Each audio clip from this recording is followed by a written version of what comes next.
पायल, तू एक नंबर की गरीब है, तुझे अच्छा ससुराल मिल ही नहीं सकता। मेरी शादी तो एक बहुत बड़े ठाकुर खानदान में तय हुई है, उनकी बहुत बड़ी हवेली है, बहुत बड़े जमींदार हैं वो पालमपुर गांव के। क्या बात करी है चंचल, मेरी शादी भी पालमपुर गांव में ही तय हुई है, लेकिन तेरी तरह मेरा ससुराल अमीर नहीं है। मुझे पहले से ही पता था कि तेरी शादी किसी भिखमंगे के घर ही होगी। खैर कुछ ही दिनों बाद उन दोनों की शादी हो गई। जैसे ही चंचल हवेली के अंदर प्रवेश हुई, वैसे ही अपना थोड़ा सा घूंघट उठाकर हवेली को देखने लगी। तभी उसके ससुर ठाकुर दुर्जन सिंह के सामने आए। उसका पति अजय भी वहीं पर मौजूद था। बहू, मुझे पता है तू शहर की रहने वाली है, पर अब तू ठाकुर दुर्जन सिंह की बहू बन चुकी है, इसलिए यहाँ पर मेरे बनाए नियम और कानून के हिसाब से रहना होगा, समझे? अपना घूंघट तुरंत नीचे कर, हल्का सा भी चेहरा नहीं दिखना चाहिए, समझ गई? ठीक है ससुर जी। वहीं दूसरी तरफ पायल भी अपने गरीब ससुराल में पहुंची। उसके ससुर ने अपने बेटे बहू की आरती उतारी और उनका गृह प्रवेश कराया। फिर वो तुरंत अपनी बहू के लिए पानी भी लेकर आए। अरे पिताजी, आप ही सब क्यों कर रहे हैं?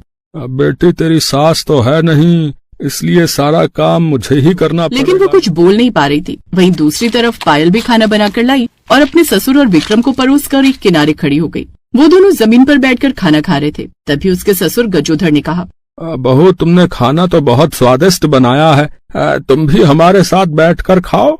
अरे पिताजी, मैं अपने ससुर के बराबर में बैठकर कैसे खा सकती हूँ?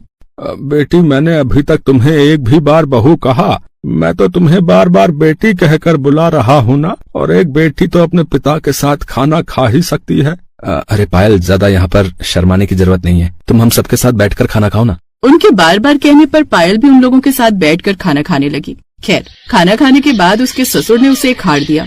बेटी तुम्हारी सास तो है नहीं, इसलिए ये खानदानी हार मैं तुम्हारे हवाले करता हूँ, और ये चाबियां भी पकड़ो। आज के बाद इस घर की सारी जिम्मेदारी तेरी। मुझे जो है आजादी मिल गई भैया। वहीं दूसरी तरफ ठाकुर दुर्जन सिंह ने भी, तू थक गई होगी बिटिया, ये ले पानी पी ले।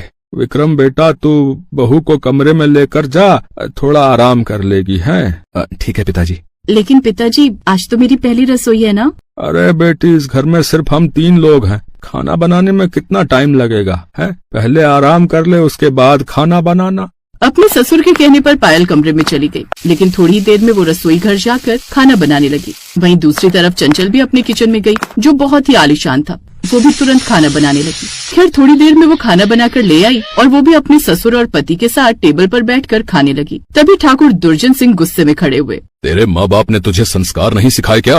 है अपने ससुर के बराबर में बैठकर खाना खाने जा रही है, चुपचाप खड़ी हो जा, और जब तक हम दोनों खाना खा रहे हैं तब तक एक किनारे घूंघट डालकर खड़ी रह। जब हम दोनों खाना खा लें उसके बाद तू कमरे में बैठकर खाना खाएगी, समझी? ये हमारी परंपरा है। चंचल, तुम तो बहुत अमीर खानदान की हो, लेकिन लगता है शायद तुम्हारे माँ बाप ने तुम्हें संस्कार नहीं दिए हैं। चंचल बेचारी घूंघट डालकर एक चंचल को दिया। पहली रसोई के बाद अपनी बहू को कुछ न कुछ दिया जाता है ना, मैं तुझे वही दे रहा हूँ। इस गाँव में मुझसे ज्यादा महंगा गिफ्ट कोई अपनी बहू को नहीं दे सकता।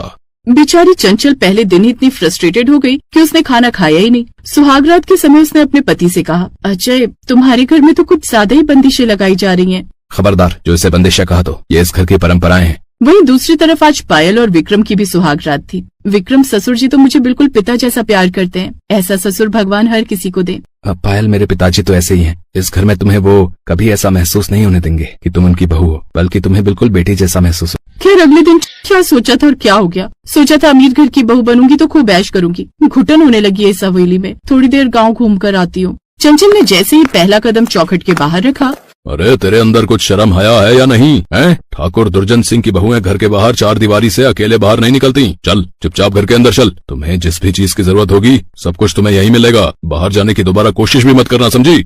बेचारी चंचल। अरे पायल बिटिया, ये तो हमारे ठाकुर दुर्जन सिंह की बहू है, क्या तुम इन्हें जानती हो बेटी? हाँ पिताजी, ये मेरी बचपन की सहेली है। अच्छा, ये तुम्हारी सहेली है? बेटी तुम लोग बातें करो, मैं तुम लोगों के लिए चाय पानी लेकर आता हूँ। अरे पिताजी, मेरे होते हुए आप चाय लेकर क्यों आएंगे? बेटी तुम भूल गई, मैं तुम्हारा ससुर नहीं तुम्हारा पिता हूँ। एक पिता अपनी बेटी के लिए कुछ भी कर सकता है। ये सब देखकर चंचल बहुत हैरान हुई। पायल, आज मुझे पता चला कि अमीर मैं नहीं बल्कि तू है। तुम्हारे ससुर जी तुम्हें कितना प्यार करते हैं। तुम जब चाहती हो तब गाँव में घूम सकती हो, तुम्हें कोई रोक टोक नहीं है। तुम्हारे ससुर जी तुम्हें बेटी मानते हैं, वहीं मेरे ससुर जी। चंचल ने रोते रोते अपने बारे में सब कुछ बता दिया। खैर कुछ दिनों बाद उस गांव में कोई फंक्शन हुआ, उसमें ठाकुर दुर्जन सिंह का भी परिवार था। इधर पायल के ससुर और पति सब लोग वहीं मौजूद थे। तभी ठाकुर दुर्जन सिंह की वजह से इस गांव में ये कार्यक्रम संपन्न हो पाया है। अब इस गांव की सभी बहुएं अपने अपने सास ससुर के बारे में दो दो शब्द कहेंगी। तो किसी बहू ने अपनी सास के बारे में कहा, किसी बहू ने अपने ससुर के बारे में। अब बारी थी चंचल। उसने ऊपरी आंखों में आंसू लिए अपने कमरे में चली गई। वहीं दूसरी तरफ पायल के ससुर ने उससे कहा, अरे पायल बिटिया, यहाँ घर में बैठे बैठे तुम बोर हो गई होगी। जाओ विक्रम को खेतों में खाना देकर आओ और जो है जरा गांव भी घूम लेना। हाँ पिताजी, ये सही रहेगा। पायल ने खाना पैक किया और खेतों में अपने पति विक्रम को देने चली गई। खाना देने के बाद पायल वहाँ से लौटने लगी, तभी चंचल ने खिड़की से पायल को देख लिया। ये क्या, पायल तो खुलेआम गांव में घूम रही है। क्या इसका ससुर इसे मना नहीं करता? पायल, मेरी तरफ देखो पायल। चंचल अपने ससुर से डर रही थी, इसलिए दबी आवाज में पायल को बुलाने की कोशिश कर रही थी, लेकिन उसकी आवाज पायल तक पहुंच ही नहीं पा रही थी। खैर, पायल अपने घर वापस आ गई। वाह, कितना खूबसूरत गाँव है पिताजी। हाँ बेटी, हमारा गांव बहुत प्यारा है। तो ऐसे ही दिन बीत रहे थे। किसी भी चीज की कमी न होने के बावजूद भी चंचल उस हवेली में खुश नहीं थी, जबकि एक गरीब घर की बहू होने के बावजूद भी पायल बहुत खुश थी। फिर एक रोज ठाकुर साहब किसी काम से शहर गए हुए थे। इस बात का फायदा उठाकर चंचल किसी तरह पायल के घर आ गई। पायल के ससुर जी मुझे किसी चीज की कमी नहीं होने देते, सब कुछ कहने से पहले ही मिल जाता है। लेकिन पायल ने अपने ससुर के बारे में सिर्फ एक लाइन बोली, जिससे सभी हैरान हो गए। मेरे ससुर जी भगवान है। सबने जोरदार तालियां बजाई। तभी दुर्जन सिंह गजोधर के पास आए। गजोदर जी, मैं महंगी से महंगी चीज अपनी बहू को लाकर देता हूँ, फिर भी उसने ऐसा कुछ नहीं कहा। पर तुम्हारी बहू ने तुम्हें भगवान का दर्जा दे दिया। ऐसा क्या दे दिया तुमने उसे? चाचा जी, इन्होंने आज तक मुझे अपनी बहू नहीं बल्कि बेटी माना है। मुझ पर कोई बंदिश नहीं लगाई। हाँ ठाकुर साहब, प्यार कभी कैद नहीं करता बल्कि आजादी देता है। महिलाओं को चार दीवारी में बंद करके उन्हें जो है कैद करके आप उन्हें गुलाम तो बना सकते हैं, पर उनके दिल में जगह नहीं बना सकते।